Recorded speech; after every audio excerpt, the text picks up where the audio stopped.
Well, hello there, friends and family, and we're out in the jungle again today. And we're going to talk about that a little bit, since we just can't get past the controversy. Well, hello there again.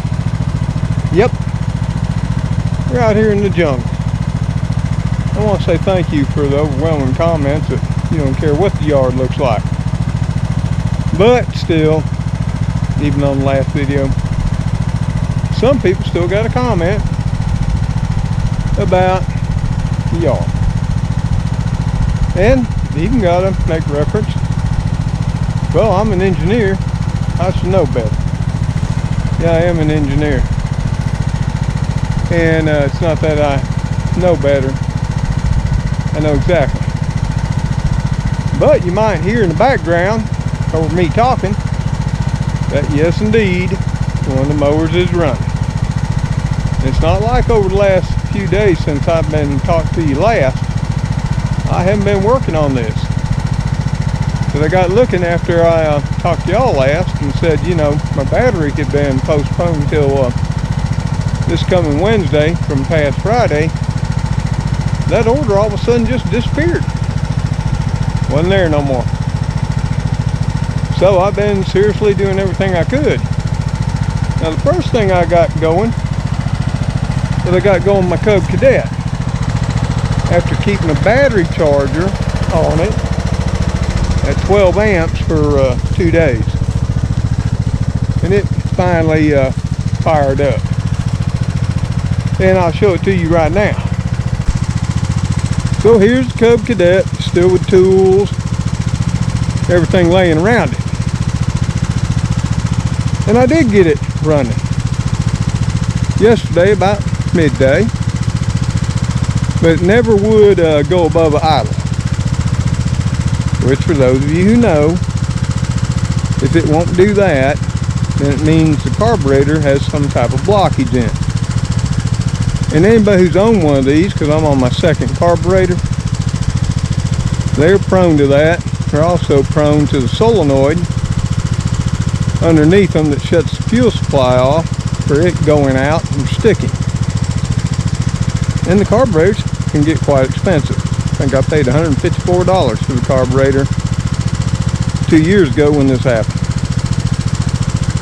But I finally decided today, April the 11th, I believe it is, this is Saturday, since the battery in it was good, I'd take the battery out of it and I'd transfer it over here to the Troy belt and give it a go.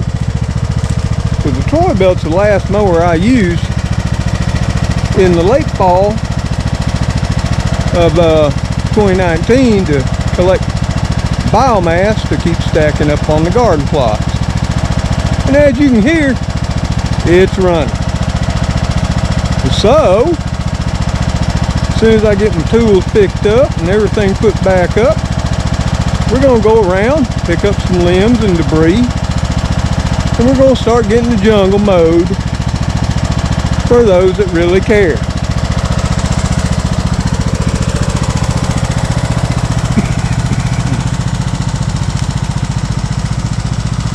Now understand, I don't give a darn or a damn, pardon my language, for those that seem to have an issue with this. They just need to grow up, face life. If they want to have manicured lawn and all that, that's their choice. I ain't living in their HOA neighborhood. I'm living out here last street before you drop off into the rural country.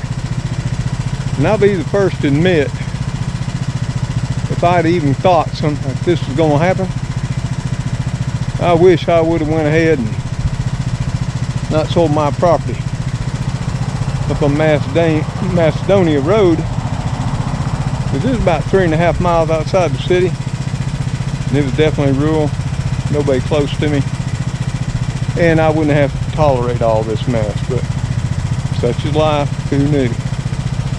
I need that money for some personal reasons, and not directly to me, my family, and I think it was the right decision to go ahead and sell it off and use that money to cover other expenses. So that's where we're at today. So let me get everything picked up and we'll come back and chat a while. Well, we're back, and what we've been doing is getting some of the yard mowed up, trying to appease the lawn police. Good thing I did too. So I believe I know who's been a part of this now, because she came by and I've noticed her particular minivan over here parked off to the north house goes up and supposedly checks on somebody up in the cemetery. Now, you know, rightfully so, might not be the person. And I was thinking that day, might not be, but they go up there, they spend a few minutes, and then they just sort of sit in their van a long time.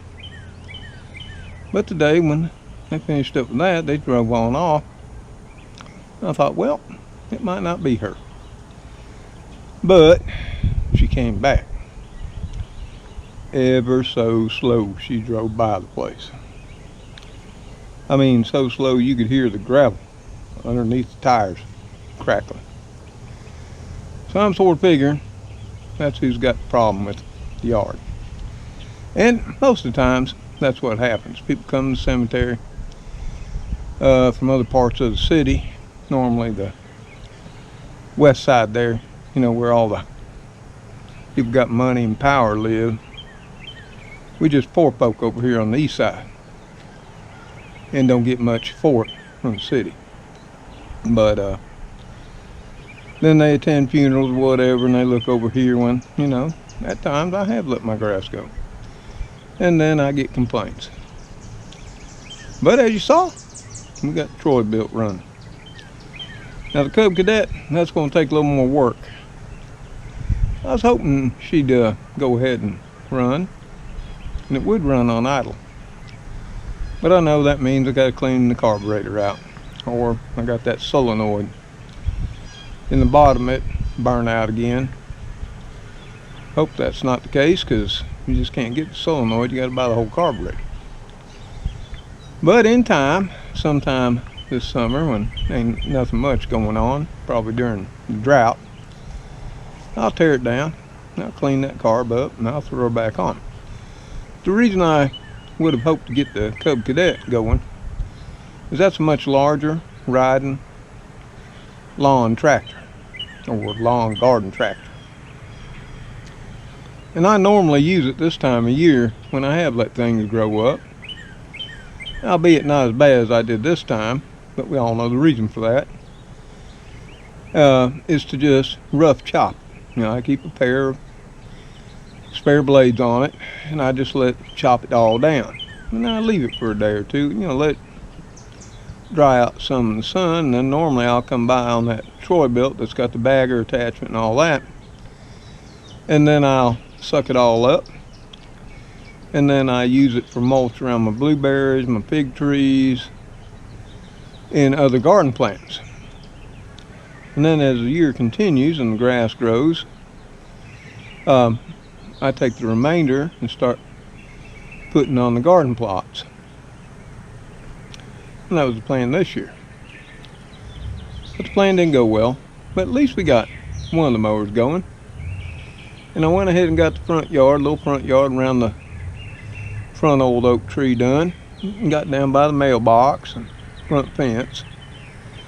That way, you know, people can see, you know, we're making headway. Old man's got it going on. Now we're supposed to have some, according to mainstream media and all the media outlets, some severe weather coming tomorrow. If you can believe them. I mean, anymore they hype the weather up like it's Armageddon every time a storm front comes through, and sometimes it turns out that way. But looking at the radar, jury to me is still out. It ain't like I haven't spent 1,000 hours looking at weather radar, even though I don't per se or, you know, proclaim to be an expert.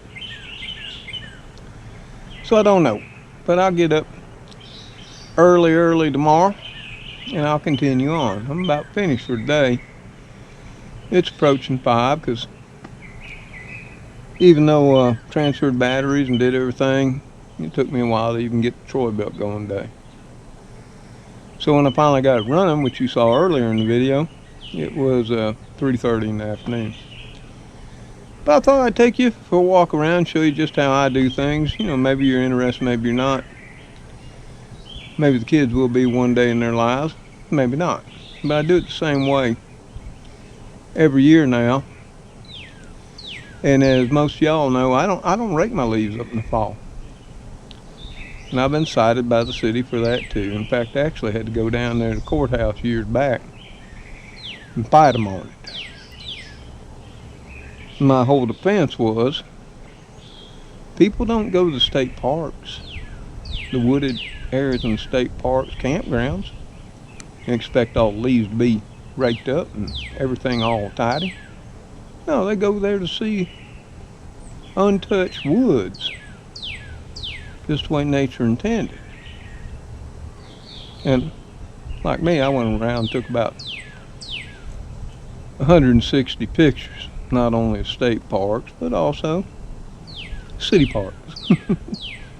And then I also went around and took some prominent people's, then I went around and took pictures of prominent people's yards, where at the time, leaves weren't raked either. But I won that deal, and that was with a previous mayor from the one we got. And they've never said nothing again, because they know, old Mr. Tom, he'll get to it. He's got a plan. But we'll just walk around a little bit now, and I'll chat a little more, and I'll show you what I got going on. It's not groundbreaking. It's just my way of not only fertilizing my grass, but capturing some of the good biomass to put around as mulch for my different plantings. And it just seems to be the exact mixture between brown matter, which is the leaves, and green matter, which is the grass clippings. And it tends to compost rather quickly. So let's take a walk, and we'll, like I say, we'll chat a little bit more. So as you can see, of course, the sun's getting low in the sky, and the shadows of the old oak starting to get in here, and you'll see. If you want a purely manicured yard, I don't mow my grass real low, especially come late spring into early summer, and then of course if anything's growing, still by mid to late summer, because you keep scalping your grass, it just dies during the heat of summer down here in the deep south. So I cut it at about 3 inches, and that. This is what we got, and yep, it don't look all that manicured.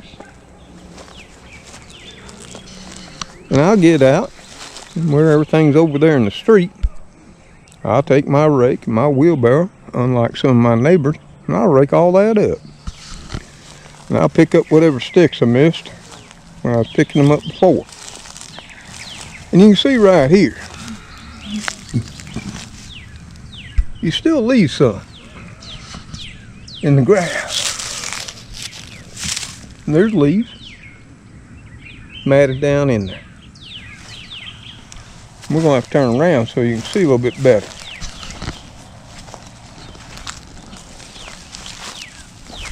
We just come right here. You can see them down in there. Now, they'll continue to break down with every mowing that I do up until I don't mow anymore during the heat of summer. I'll be sucking up some more of them with the grass clippings. And this stuff breaks down very quickly with that ratio of brown to green. Nobody taught me that, I just sort of learned it by accident. Now, I got the little front part lawn done, and I got over by the fence, and I still got a weed whacker around the tree, but I don't get close to the tree with the weed whacker. I stay about 2 inches off because I don't like to harm the bark any. And I got a pair of hand grass clippers. And then I go around with them and a little pair of pruning shears. And I go ahead and clip it all by hand close to the tree bark. And of course I got out here out front. I still got to get in here with the weed eater. Of course, go down the edge of the fence so it looks all nice and manicured. And I got to get in here and get this done. But I do got some flowers from last year coming up. And that. So a lot of this I'll do with the hand grass shears. It'll be okay. It'll take me a little while. It's not like I got anything else to do. And trying to wait as long as possible to whack down this clover, because I'd like it to reseed. Plus I enjoy eating it. You know, you get those clover blossoms just at the right time. They got this little sweetness to them. Yep. They're totally enjoyable.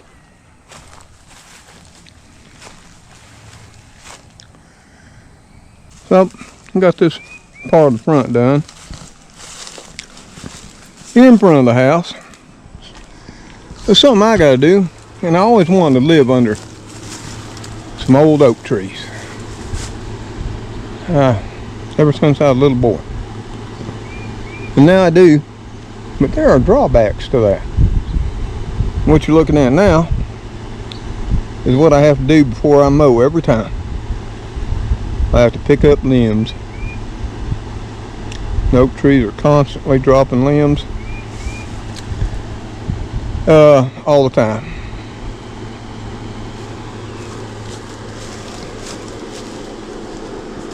But what you'll be seeing in later walkabouts, it's just like here, this here fig tree.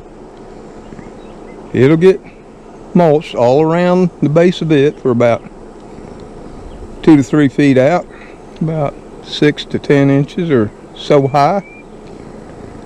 Of course, I gotta give it some good fertilization, and it'll remain that way all through the summer into fall. But Trix will be happy because she's got a place where she can scamper around now, not be up on her tiptoes. And we'll get the rest of it done. We'll do as much as we can tomorrow. And that. And we'll continue on after that weather passes. And this is what I do with the leaves and the grass clippings. You can see them right here. You can see the grass in it and the leaves just sort of all intermixed. And it does. It decomposes extremely fast. And that. And there's even some soil in there, if you look real close. And like I said, I just learned that by accident. But I stack them up. This is one of my garden plots. And I let them decay, compost naturally. And I won't be planting this particular spot till this fall. And it'll be my fall garden. And as you can tell over here, that's where I've been scraping some of the last year's compost off the surface over here. Of course, as I continue to mow and harvest my biomass, this whole area will get covered up again with 2-3 feet of leaves and clippings, just like it did last year and the year before, and so on. Now that big old pile of timbers, I've got to go through it. Went through half of it last year and redid one of those raised beds. So I'm going to go through the remainder of it, pull out what I can, make 2 or 3 more shallow raised beds. And the rest, I hope the city will pick up. So, the jungle will get tamed, folks. Just like it has every year. And granted, we're a little bit late. But better late than never, right? Yeah, I'm gonna have me a couple honeysuckles here while I'm on break. Oh yeah, got that little spike of sweetness in them. And I'll run the mower around and mulch up all this that I weeded out of this here clothesline pole planting area. I'll probably go ahead and plant it out first thing in the morning, right after daybreak. Just in case we get some rain. Sometimes there's no way of telling.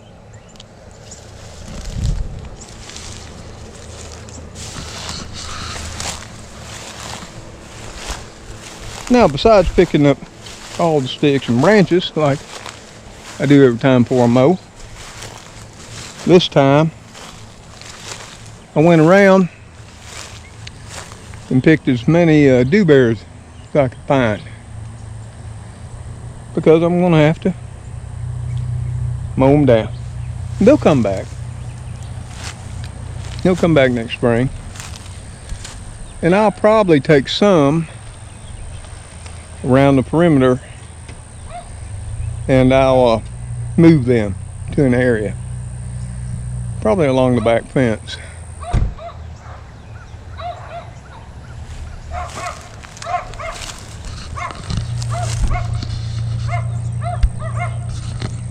You can see there's a lot of them in here. Not only dewberries, but blackberry.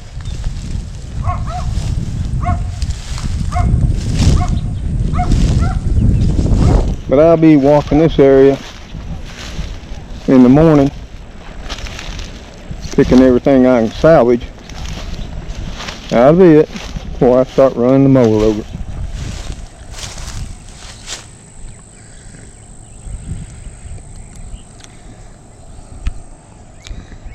You just gotta wonder, folks. Enough said.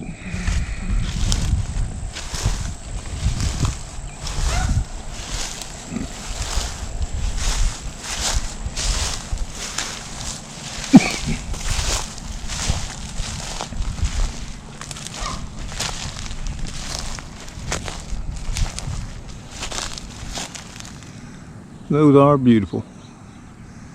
That's another flower courtesy of my birds. They're all in along this bank. Now, this is too steep to do with the mower.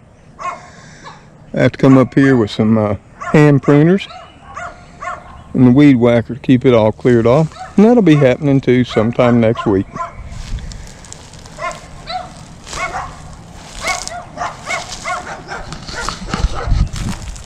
Now y'all, once I get it all whipped back in shape, you can bet I'll be the first to see it. Well, other than the people who are dropping by apparently, as you saw, to check on it.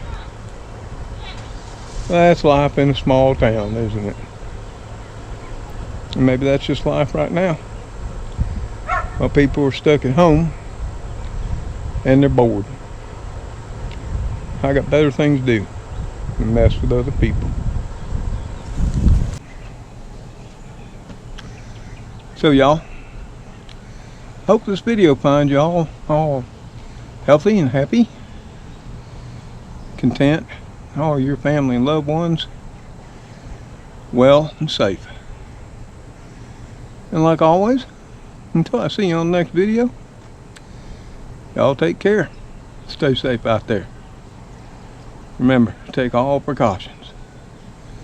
And let's continue to pray for all those We must go out each and every day to keep us healthy, save our lives, keep us in food and other supplies while we stay at home. And I want y'all to have a memorable Easter tomorrow. And remember, Easter is a day of renewal of life, of hope, and the promise of better things to come. And with that, I leave you, and we'll be seeing you. Goodbye for now.